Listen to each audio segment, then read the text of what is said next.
안녕하세요. 이것이 신앙 고백이다. 시리즈 7권 중에 세 번째 책, 하이델베르크 교리 문답서 제26주일, 주제는 세례. 오늘은 제69문의 두 번째 시간이 되겠습니다.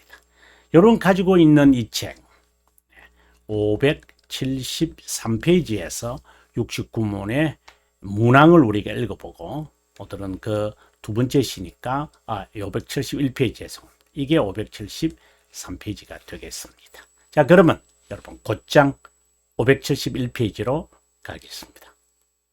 571페이지로 왔습니다. 69문인데요. 읽어보겠습니다. 그리스도께서 십자가상에서 단번에 드린 희생제물, 정말 중요한 또 단어가 나왔죠. 당신에게 특별히 실제 유익이 된다면 당신은 거룩한 세례로 어떤 훈계와 확신을 얻나? 그것은 이렇다. 그리스도께서 물로 외적 씻음을 정하면서 다음과 같이 약속을 추구했는데, 일반적으로 몸에 들어온 것을 물로 외적으로 씻어내듯이 그리스도의 피와 영이 내 영의 모든 오염, 내 모든 죄에서 확실하게 씻어낸다 라고 하는 유익, 그리고 교훈, 그리고 확실함, 저들의 용서를 말합니다. 또 다른 말로 한다면 칭의, 이렇게 우리가 말할 수 있겠습니다. 자, 그러면 573페이지로 여러분 저와 함께 가도록 하겠습니다. 573페이지, 지난 시간에 이 부분에서 머뭇거리다가 우리가 강의를 중단하고 오늘 하기로 했는데요. 세례의 정의에 관한 이야기를 이제 칼빈의 글에서 우리가 읽었습니다. 자, 계속해서 읽어보겠습니다. 우리는 그 세례로 하나님의 교회에 수용되고, 가입이죠. 또는 그리스도의 지체로, 또는 일원으로, 멤버, 다른 모든 자와 낯선 종교들과 분리되고 수용되어 우리가 그분의 기장과 깃발을 들고서 전적으로 그분의 것, 우리가 그 하이델베르크 일문에서 우리가 늘 말하는데, 첫 번째 세 가지, 이 세상에서 삶과 죽음에서 얻을 수 있는 유의, 그 참된 위로는 무엇인가 라고 말할 때, 이게 그 첫 번째가 바로 그리스도에 속했다, 이 이야기가 나오잖아요. 그 다음에 두 번째가 죄와 비참에서 구원을 받았다. 그 다음에 그분에 따라 그분에게 감사하며 산다. 자, 이런 이제 내용이 사실상 인생에서 가장 그 삶과 죽음이니까 영원한 위로가 이제서 필요한 그 첫 번째가 내가 그리스도에게 그분의 것이 된다는 거다. 이것이 바로 34항 세례에 관한 이야기인데요. 세례는 그분이 영원토록 우리의 은혜로운 하나님과 아버지임을 우리에게 증명하는 하나의 증거다라고 되어 있습니다.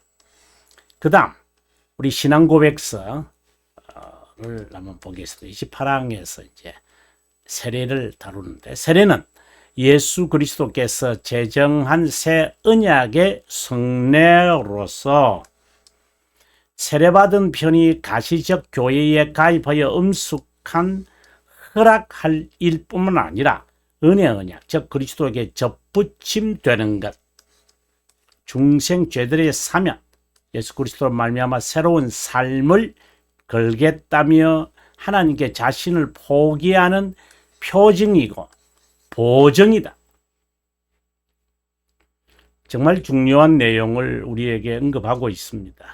새 언약의 성례인데 엄숙한 허락이고, 그리고 이런 것은 어떻게 본다면은 이게 다 약속을 이제 말하죠. 성례는 약속이 있어야 되잖아요. 그리고 자신을 포기한다는 증거가, 보증이 될 것이다 라고 되어 있습니다. 그 다음에 세례는 신약 성경의 성례로서 그리스도께서 아버지, 아들과 성령의 이름으로 물로 씻는 것을 정하셔서 그분에게 접붙이고 그리스도의 보혈로 죄들을 사면하고 성령에 의해 중생된 표징과 보증이고 양자됨과 영생에 이르는 부활의 표징과 보증이고 세례받은 자들이 교회에 가시적 교회에 음숙하게 허락되고 그리고 오직 그리스도의 것이라고 하는 그 내용이 이제 그 벨지카 34항과 유사한 내용인데요. 서약에 들어가는 것이 바로 세례다. 이것이 세례다. 이렇게 말할 수 있겠습니다. 그냥 여담입니다만은 조금 이제 진지한 이야기를 많이 하다가 보니까 제가 처음에 이것이 복음이다라는 책을 썼잖아요. 페텔 출판사에서. 그때 무슨 제목이 이렇느냐고 너무 도발적이고 도전적이고 좀 이런 제목은 좀 낯설다. 뭐 예를 들어서 뭐 복음이란 무엇인가? 뭐 이렇게 좀 부드럽게 나가면 좋지 않을까? 이랬는데 지금 이제 이것이 0000뭐이다. 이렇게 되는 것이 책이 이제 그 20권에 가깝게 되니까 란송 교수의 책은 이것이 이게 다 공통적이구나. 이제 이렇게 이제 인식이 되는데 그래서 저는 이제 그것을 알고 저희 어떻게 보면 저의 이미지죠. 그것을 그렇게 하겠다라는 그런 표명이 이제 그렇게 시작된 것인데, 네, 아무튼 이것이 세례다. 예, 세례는 아버지, 아들과 성령 하나님의 이름으로 물로 씻는 성례로서 소결이 문답에서 이제 고백하는 내용인데요. 우리가 그리스도에게 접붙임 아주 중요합니다. 은혜 언약에 참여하고 주님의 것이라는 것도 정말 중요합니다. 우리가 서약하는 것을 의미하고 보증하는 성례다. 이렇게 되어 있습니다. 뭐 여기서 설명을 제가 너무나도 말할 수 있지만 그냥 징의에 대한 보증으로 우리가 세례를 받는다. 이렇게 우리가 생각하면 되죠. 이걸 뭐 죄들의 용서다. 이렇게 말하고 이걸로 확신으로 말할 수가 있겠죠. 자, 아무튼 뭐 너무 중요하니까 뭐 어떤 단어를 붙여야만이 이 뜻을 되살리고 신선하게 할까 이런 생각을 막 지금 강의하면서 제 머릿속에서 하도 외우가 돌아가는 것 같습니다. 세례에 관한 신앙 고백에 주의할 사항은 첫 번째는 교회의 엄숙한 지체라는 거다. 정말 중요하죠. 첫 시간, 지난 시간부터도 이것을 강조했는데, 두 번째는 죄들의 용서의 확신으로 받는 표징과 보증이다. 세 번째는 하나님의 자녀로서의 새로운 삶을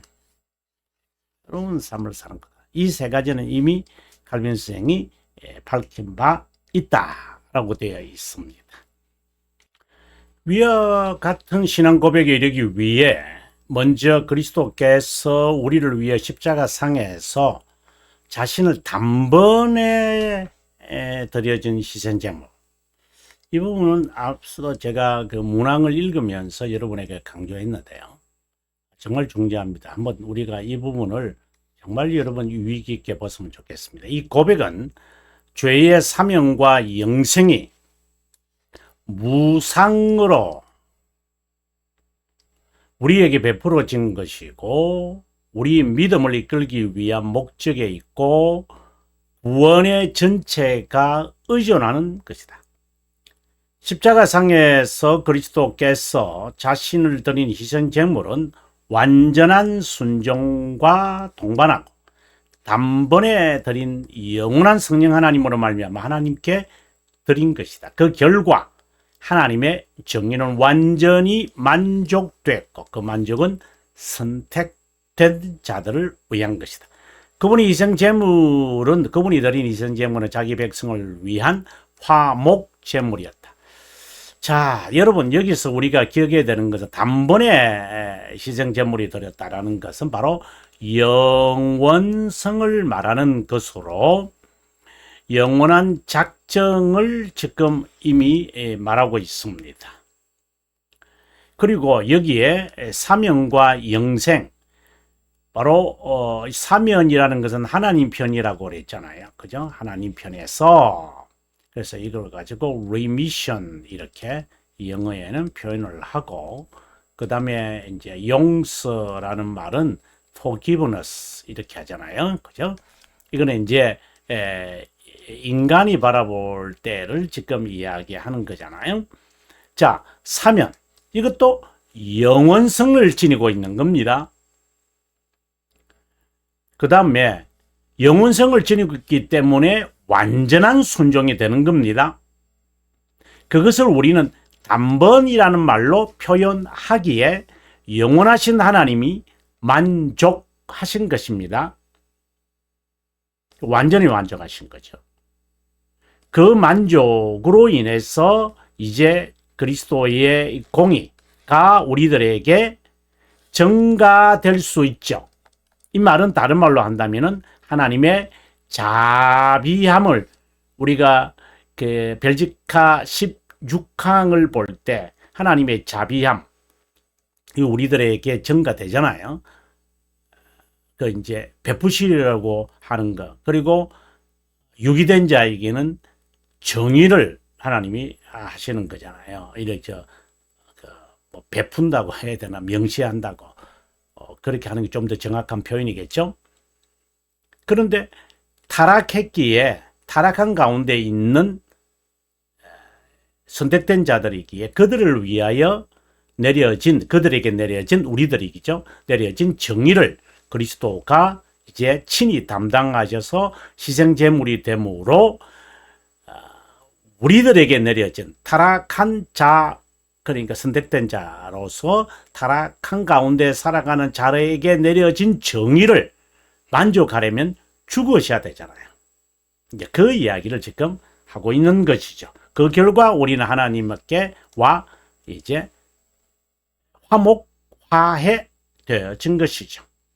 자, 단번에 드렸다라는 이 말은 영원성을 의미한다. 제가 정말 이거는 그 논리적인 이야기입니다.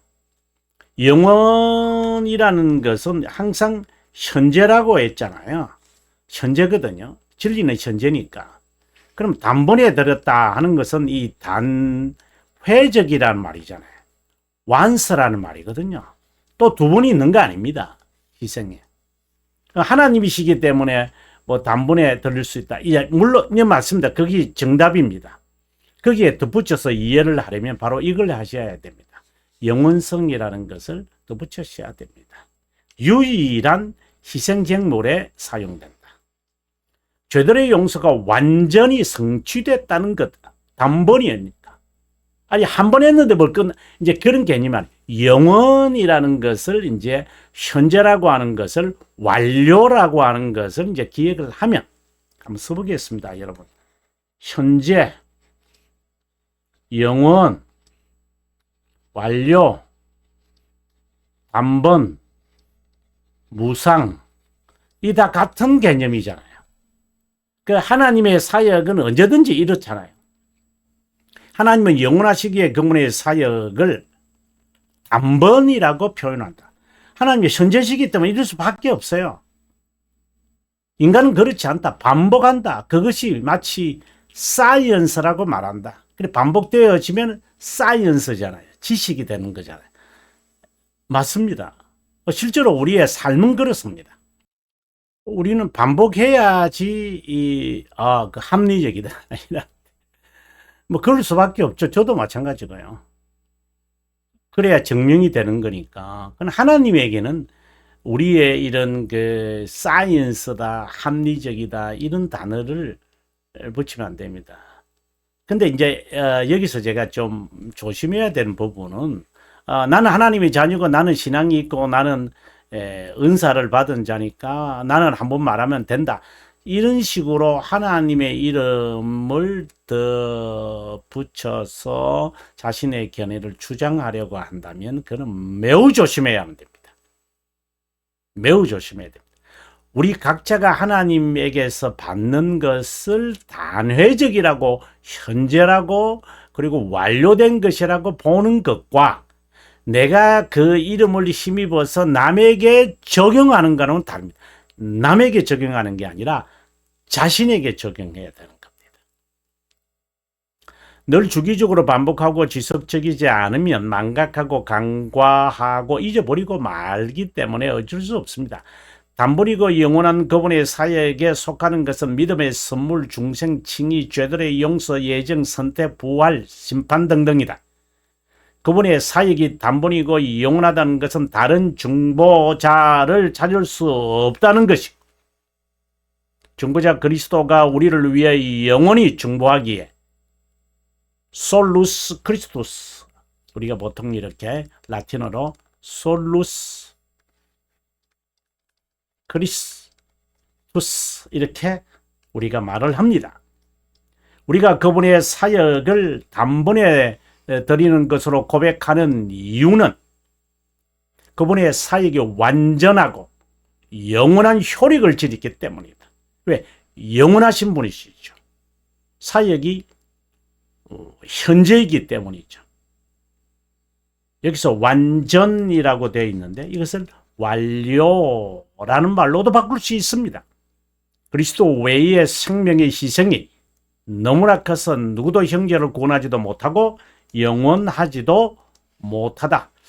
예, 우리 여러분 575페이지인데 오늘은 여기까지 하겠습니다. 예, 여러분 정말 세례에 대한 개념이 좀 정확했으면 좋겠다 하는 마음을 갖고 있습니다. 긴 시간 동안 함께 해주셔서 고맙고 저는 다음 시간에 여러분의 개혁 신앙에 정말 중요한 것들을 간추려서 여러분에게 설명해 드리도록 하겠습니다. 평안한 시간 보내십시오.